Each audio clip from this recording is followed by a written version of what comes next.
Армардақты ағайын арнада көзбе-көз сөзбе-сөз хабары бүгін біздің студиямызда қонақта Қорқыт Ата атындағы Қызылорда университетінің оқытушысы, филология ғылымдарының кандидаты Боранбай Болат Елтайұлы. Болат Елтайұлы, студиямызға қош келдіңіз. Енді сізді студияға шақырып отқандағы басты себебіміз өзіңізге белгілі елбасының тапсырмасымен енгізілген қазақ тіліне негізделген латын әліпбиіне көшу мәселесі.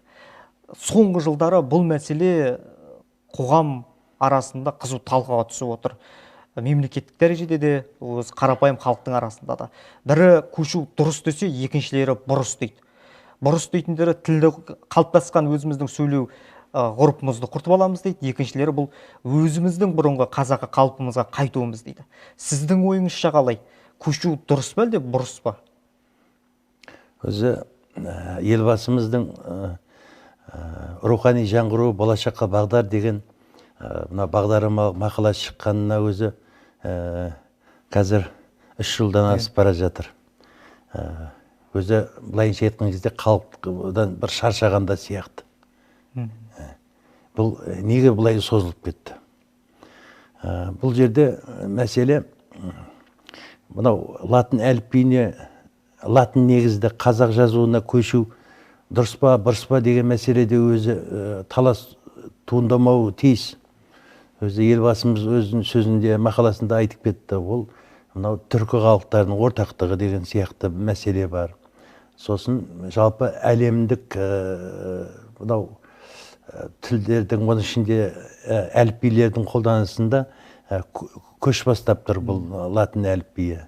Әлемдік мынау аренаға шығуға ыңғайлылық деген мәселе бар. Тағы бір оң жақтарын атап көрсетті. Burada мен оған қосымша тағы бір нәрсені айтар едім. Бұрындары бізде орыс тілін білмесе адам болмайсың, қызметте өсемайсың деген сияқты.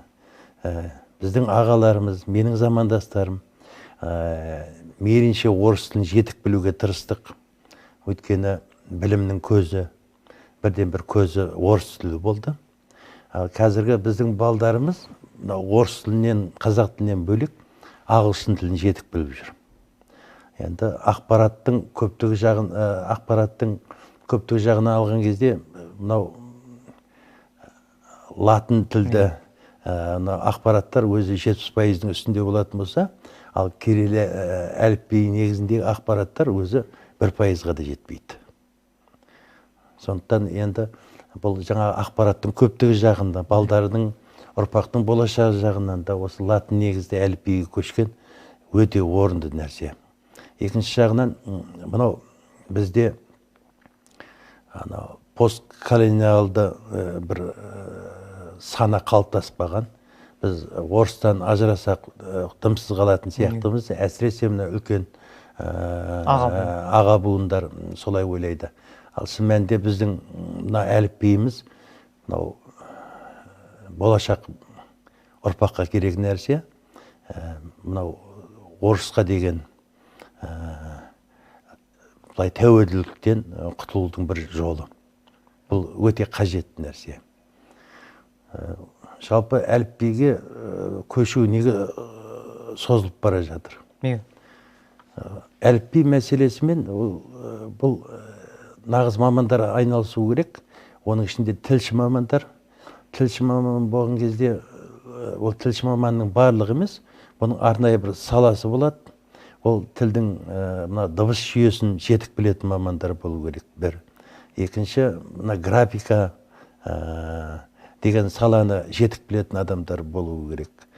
Және бала оқытуда тәжірибесі бар, бала оқытуда кездесетін проблемаларды білетін мамандар болу керек. Алматыда ғылым академиясы бар, сонда Ахмет Байтұрсын атындағы тіл білімі институты бар. Сол үкіметтің қаржысына бірнеше жыл ғылыми зерттеулер жүргізіп, өздерінің ұсыныстарын дайындаған. Бірақ не екені белгісіз, осымен 3-ші рет әліпби ұсынылды, бекітілді. Оның біріншісі диграфты форма, бір дыбысты 2 таңбамен беру деген оған өре түрегелді. Онан кейінгісі мынау апостроф, олдың өзі де жаңағы анау әріптердің арасы алшақтап кететін. Оның функциясы тіл білімде, сіздер білесіздер, мына француз тілінде да артанян, сол кідіріс жасауға арналған өзі белгі тұғын. Соңғы ұсынылған форма бұл акут. Мынау орыс тілін оқығандар біледі. Ана қай буынға екпін түседі, ударение түседі, соны белгілейтін белгі. Яғни бұл белгімен жазғанның өзінде де тағы да бір қиындықтар туындайтын болады. Өзі әліпбиде әзірге оны жетілдіріп жатырмыз дейді. Әлде де болса оның бір дұрыстайтын жақтары өте көп. Енді осы ретте айып етпесеңіз, мынандай сауал туындайды. Елбасының бағдарламалық мақаласында бұл мәселе көтерілді, халықтың қызу талқысына түсті. Бірнеше мәрте өзіңіз айтқандай әліпбидің нұсқасы ұсынылды. Ғалым саласындағы ғалымдардан және де мынау қоғам белсенділері тарапынан да ұсынылып жатты, оны өзіңіз білесіз. Алайда мемлекет басшысы Қасым-Жомарт Кемелұлы бекітілген нақтыланған әліпбиде қате бар, оған көшу ерте деді. Осы жерде бір ескере кететін жай, қандай қате екенін айтқан жоқ. Соған қарамастан біздің қоғамымыз түгелдей латыншаға, латын жазуына өтіп жатыр. Бұл қаншалықты дұрыс? Өзі бірінші әзірлеу, дайындау деген нәрсе бар. Сосын екінші мәселе оны енгізу. Бұның қайсысы күрделі деген кезде ең бірінші оны әліпбиді даярлап алу керек. Енгізу деген ол әліпби дұрыс болатын болса, онша қиын мәселе емес. Бұнау білім және ғылым министрі Асхат Аймағамбетов мырза өзінің пәрменімен білім саласында әліппені қайтып әкеліп жатыр ғой. Әліппе болғанда баяғы әдістемелік негізін салған Ахмет Байтұрсынның әліппесіне ыңғайлап сол әліппені қайтып әкелеміз деп жатыр.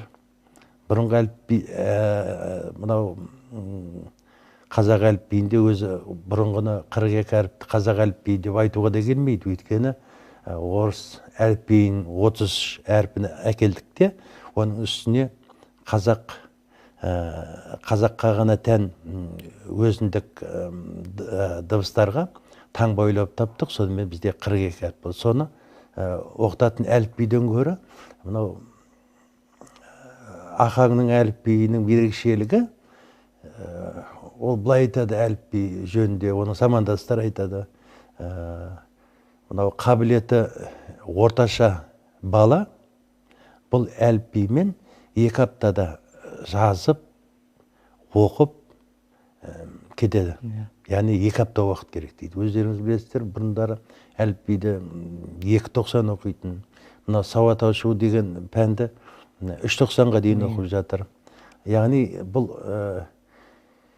мынау 5.000-6.000 сөзге дейін біліп, кәдімгідей мынау сөйлеу қабілеті дамып қалған баланы бастауышқа әкеп біз біраз тежейміз деген сөз. Сол Ахмет Байтұрсынұлы атындағы институт ғалымдары соны зерттеген, соны негізін жасап, соны әліпби дайындаған, ол басқа әліпби ұсынылып келе жатыр. Яғни бұл мынау емле мәселесінде, дұрыс жазу мәселесінде қарама қайшылықтар туындатып келе жатыр.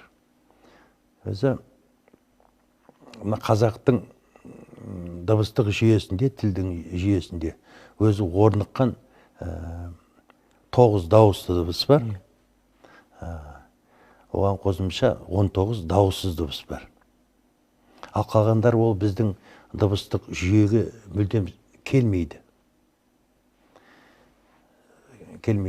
Бізде ең бірінші мынау соңғы ұсынылып келе жатқан жетілдіріліп жатқан әліпбиде мына тілімізге жат дыбыстар бар. Олар мысалға вагон дегенде в дыбысы. Ол неге жат? Қазақтар в-ның орнына у-ды қолданылады. Мысалға кроват дегенде қазақ керует дейді. А орыстар дауыссыз у-ның орнына керісінше в-ны қолданады. Біз мысалға Көкшетау дейтін болсақ, олар Көкшетав дейді. Біз Уәлихан дейтін болсақ, олар Валихан дейді. Мына бір қарама қайшылық. Екінші бір нәрсе, ана футбол дегенде Ф, бұл мынау ері мен тістің қабысуына жасалатын дыбыс, ал бізде көбіне көп оның ана ері мен ерін жуысуына жасалған П деген, парта дегенде, соны қолданамыз. Ана дыбыстың орнына П-ны қолдану бізге еш қиындық келтірмейді. Мәселен, ана форма дегенді қазақтар форма, форум, формасы деп те, мысалға әдеби тілде, ауызекі тілде ол кеңінен қолданып жүрген нәрселер.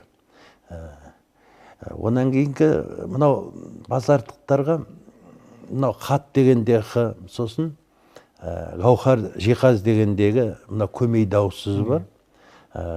Солардың қатар қолдануы. Қазақ тілінде біз жиһаз десек те Қ-мен айтамыз.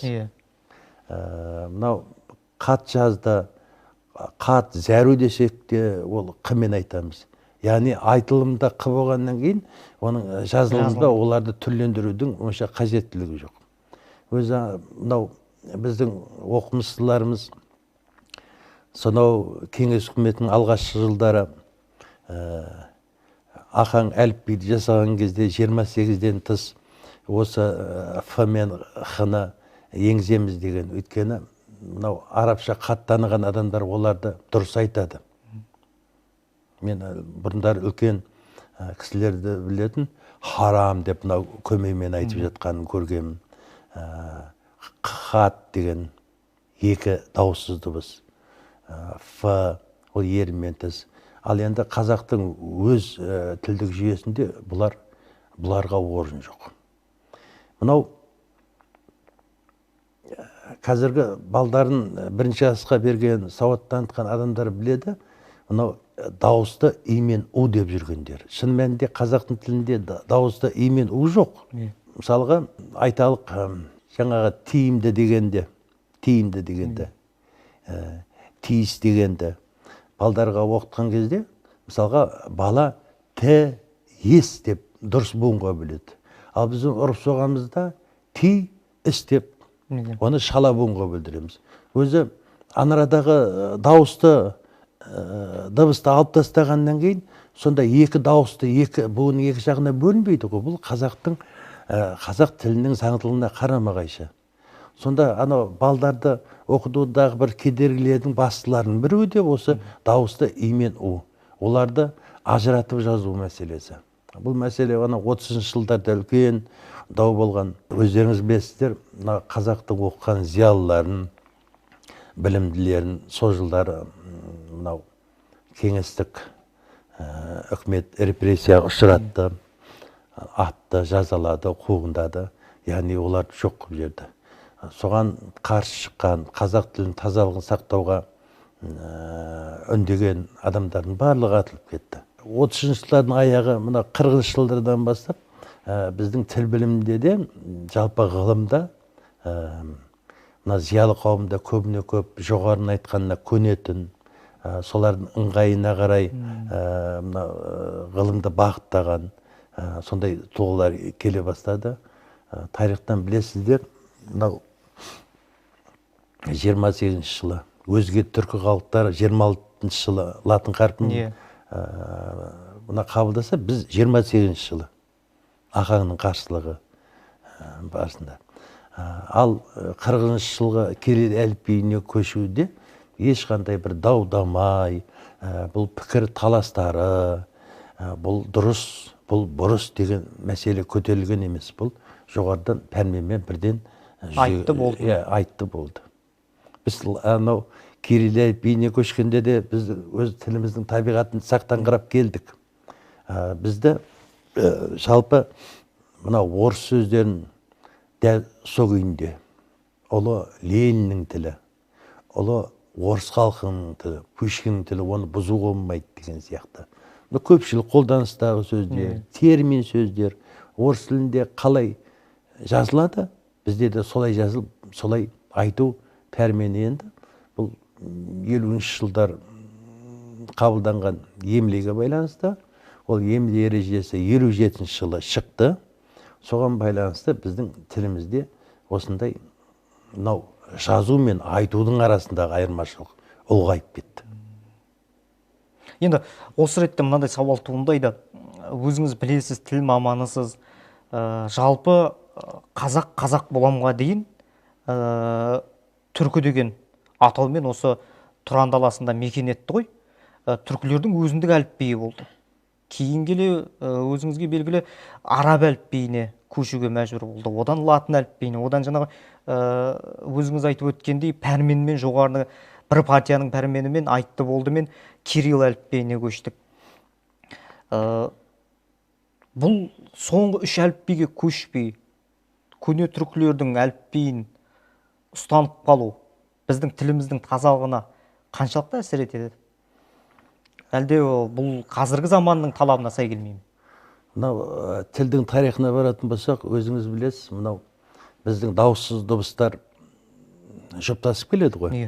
Ал дауысты дыбыстарда 9 дауысты, яғни жалқы. Көне түркі тілінде өз 8 дауысты дыбыс болған.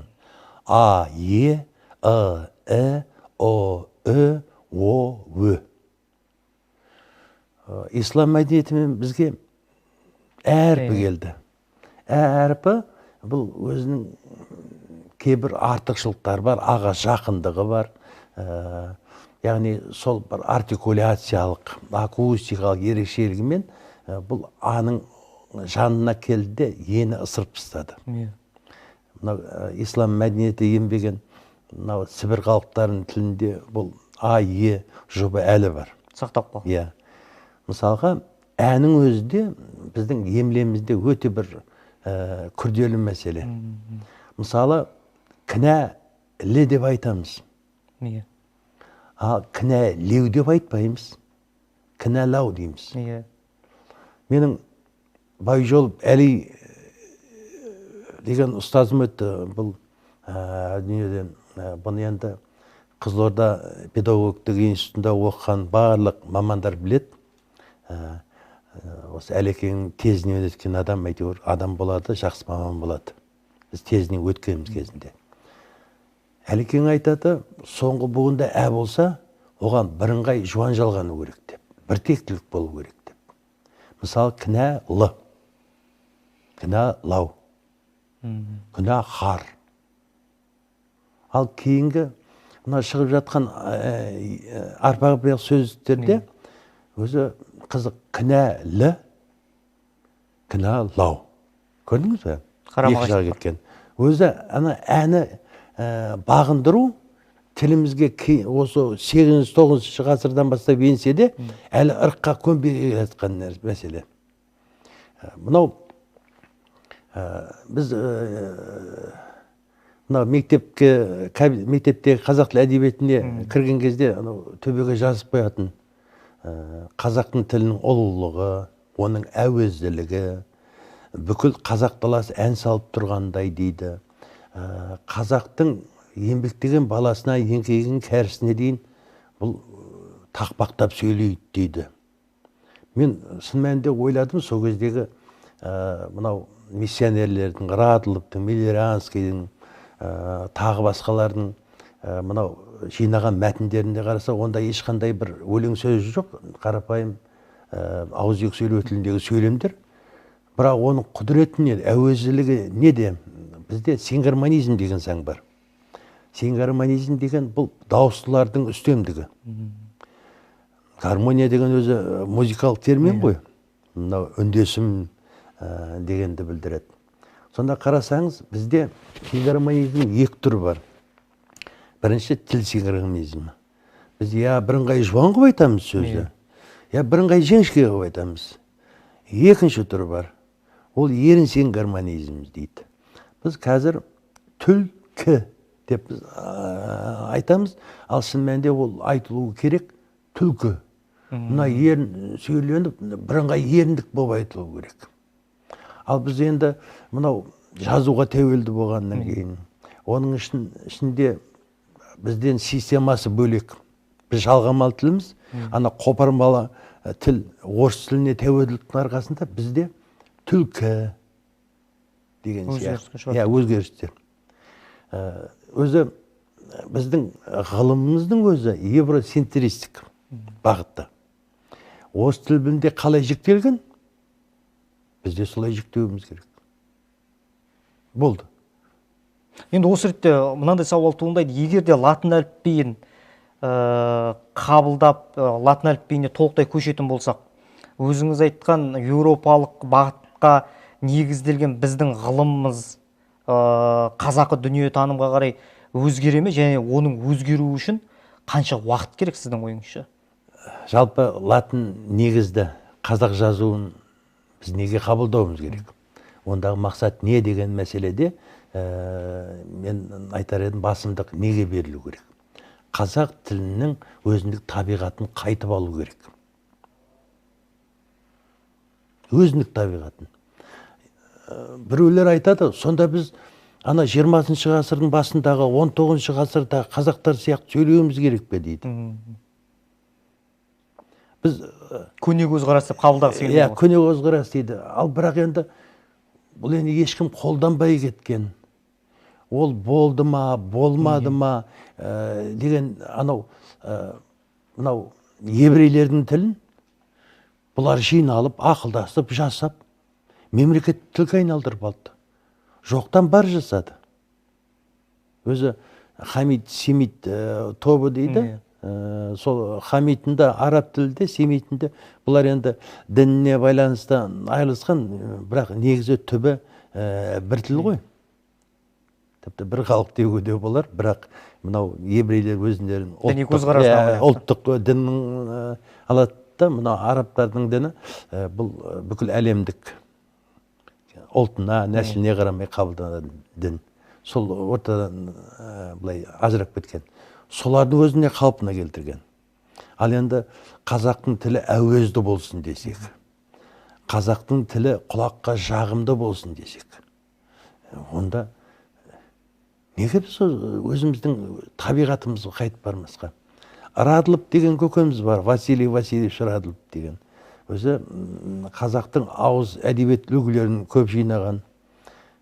Енді Ахаңның алдында қазақ тілінде қанша дыбыс бар? Неше дауысты бар? Неше дауыссыз бар? Сол дәл анықтап берген адам. Сол айтады, әлемдегі ең әдемі, көркем, әуезді 3 тіл бар дейді. Бірінші француз тілі дейді. Өзі түбі неміс болғанымен, бұлай орыстарға патшаға қызмет еткен. Яғни орыс тілінің маманы болғаннан кейін, екінші ретке орыс тілін қояды. Мұны әрине түсінемін. Үшінші тіл ретінде қазақ тілін алады. Ол қазақ тілі, ол қай қазақ тілі? Қазіргі ма жоқ? Сол аратылып замандағы ма? Тіпті арыға барғанның өзінде, мынау шын мәніндегі өз деңгейінде филологиялық энциклопедияға еңбек болып саналатын Махмұд Қашқаридың Диванул Лұғат ит-түрк деген шығармасы, түрк тілінің сөздігі. Сонда Махмұд Қашқари біздің ареал, яғни біз орналасқан аумақтары, қазақ орналасқан аумақтағы тілді нағыз түркі тілі, таза түркі тілі деп береді. Бір ғана мәселені қараңыздаршы, мысалға көптік жалғауы лар. Ахаң әдем береді. Лар, лер, дар, дер, тар, тер.